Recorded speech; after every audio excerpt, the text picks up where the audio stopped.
গ্ৰহণ কৰাৰ পিছত নিচাংগত হৈ থাকে। পিছদিনা তথা মঙলবাৰে ৰাতিপুৱা ভাতৃ সুৰেশ মাহিলে বিছনাৰ তলত মৃত অৱস্থাত চামেলি মুণ্ডাৰ মৃতদেহ উদ্ধাৰ কৰে। ঘটনাৰ খবৰ পোৱাৰ মাত্ৰকে পানেৰী আৰক্ষী বিষয়াসকল উপস্থিত হোৱাৰ লগতে জিলাখনৰ আৰক্ষী অধীক্ষকগৰাকীৰ লগতে সকলো উচ্চস্তৰীয় বিষয়া উপস্থিত হয়। আৰক্ষী লোকসকলে দণ্ডাধীশগৰাকীৰ উপস্থিতিত মৃতদেহ উদ্ধাৰ কৰি মুহূৰ্তৰ পৰীক্ষাৰ বাবে ওদালগুৰি অসামৰিক চিকিৎসালয়লৈ প্ৰেৰণ কৰি চোকা অস্ত্ৰেৰে হত্যা কৰাৰ সন্দেহ কৰি অনুসন্ধান চলাইছে। পানীৰ পৰা নবীন চবৰ ৰিপৰ্ট, অৰুণোদয় অসম।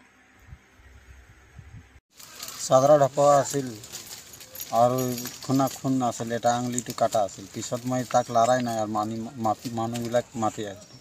তই ক'ত আছিলি তেতিয়া? মই ইয়াতে। কেইটা বজাত গম পাইছ তই? মই 6টা বজাত। তাৰপিছত তই কি কৰিলি? মই মানুহবিলাক মাতি আনিলোঁ। তই ৰাতি এনেই চাউণ্ড টাউন শুনা নাই? নাই। কান্দা চাউণ্ড শুনা নাই? নাই শুনা। কেইটা বজাত গম পাইছ তই? মই 9টা বজাত।